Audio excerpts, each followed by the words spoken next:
ఎవరైతే ఇబ్బంది పడుతూ ఉన్నారో వాళ్ళకి సహాయ కార్యక్రమాలు చేపట్టే పనిలో బిజీగా ఉన్నారు. మీ విలువైన సమయాన్ని కేటాయించినందుకు ధన్యవాదాలు. You can leave sir. Thank you so much Giddi Satyanarayana గారు. థ్యాంక్ యూ అండి. రైట్. ఇక జనసేన పార్టీ ఫైర్ బ్రాండ్స్ ఇద్దరు ఉన్నారు. ఒకటి రావి సౌజన్య, రెండు రజనీ గారు.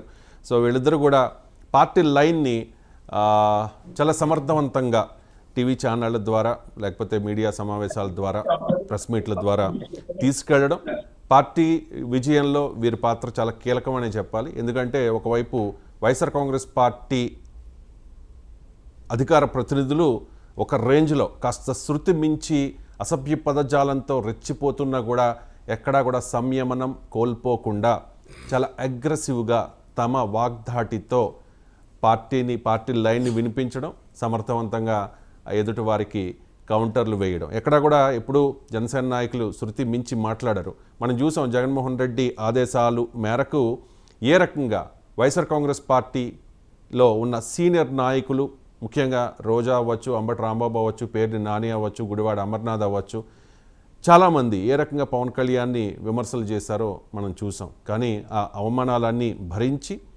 ఆ ఇబ్బందులన్నీ కూడా ఓర్చుకుని పార్టీ కోసం కష్టపడిన వీర మహిళలు ఆ పార్టీ అధికార ప్రతినిధులు రావి సౌజన్య గారు, అలాగే రజనీ గారు. రైట్.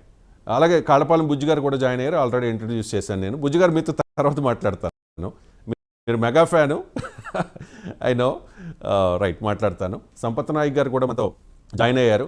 తెలంగాణ విద్యార్థి నేత, పవన్ కళ్యాణ్కి వీరాభిమాని, పవన్ కళ్యాణ్ జోలికొస్తే తాట తీసే మనస్తత్వం.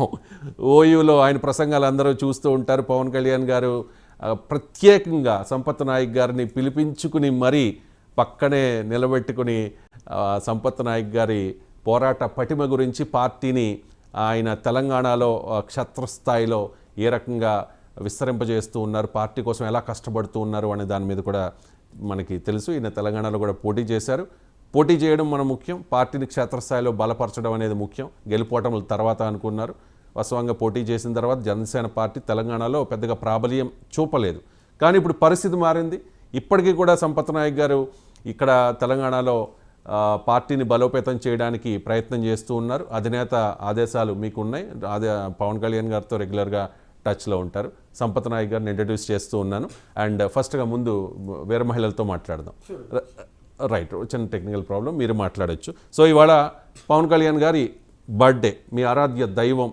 అసలు మీకు పవన్ కళ్యాణ్ పేరు చెప్తే గూస్ బంప్స్. రైట్ రైట్, మీరు చెప్పొచ్చు, పవన్ కళ్యాణ్ గారికి విష్ చేయొచ్చు. థ్యాంక్ యూ రవణ. చాలా రోజుల తర్వాత దగ్గర తెలంగాణలో తెలంగాణ ఎలక్షన్స్ అయిపోయిన తర్వాత ఒక 7 నెలల తర్వాత మళ్ళీ చాలా గ్యాప్ తర్వాత ఒక దగ్గర ఒక సంవత్సరం దాకా నేను ఎటువంటి ఛానల్స్కి వెళ్ళలేదు. మళ్ళీ కొత్తగా మన 99 ఛానల్ మళ్ళీ ఇక్కడ దగ్గర తీసుకొచ్చిండు. చాలా సంతోషం.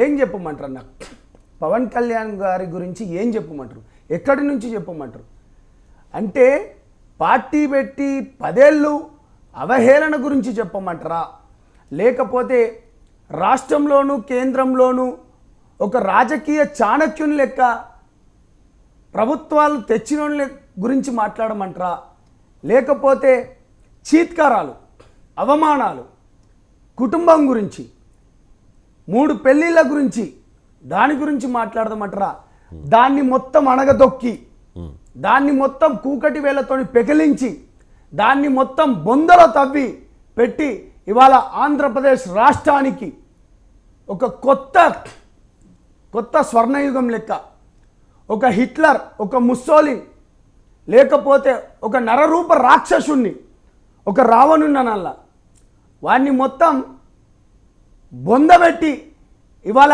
ఆంధ్రప్రదేశ్ తెలుగు ప్రజలందరికీ బయట పడేసిన ఒక గొప్ప చాణక్యుని గురించి ఏం చెప్పమంటారు మీరు, ఏం చెప్పమంటారు?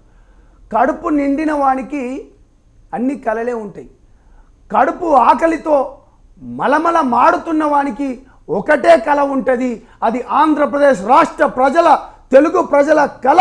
ఆ కడుపు కాలిన దాన్ని, వాళ్ళ భవిష్యత్తుని, గొప్ప తరాన్ని ముందుకు తీసుకువెళ్ళాలని ఒకే ఒక సంకల్పంతో, ఎందుకంటే పవన్ అన్నతోని మేము ఇట్లా దగ్గర కూర్చొని మాట్లాడుతున్నప్పుడు ఎస్ తను అన్నీ అనుభవించిండన్న, అన్నీ అనుభవించిండు, అన్నీ చూసేసిండు, అన్నీ కేవలం ఒకటే, ఏదైతే ప్రజలతోని నాకు వచ్చిందో, ప్రజల కోసం ప్రజలు ఇచ్చిండ్రో, ప్రజలు ఇచ్చిన దాన్ని మళ్ళా ప్రజలకి ఇవ్వాలని చెప్పి తను పడే తన తపన.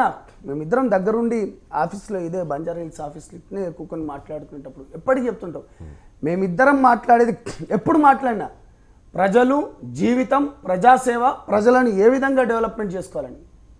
అంతటి ఒక గొప్ప వ్యక్తితో నేను నడుస్తున్నందుకు ఎస్ ఇవాళ డెఫినెట్గా చెప్తున్నా, ఒక తెలంగాణ ఉద్యమంలో 100 కేసులు వేసుకుని కూడా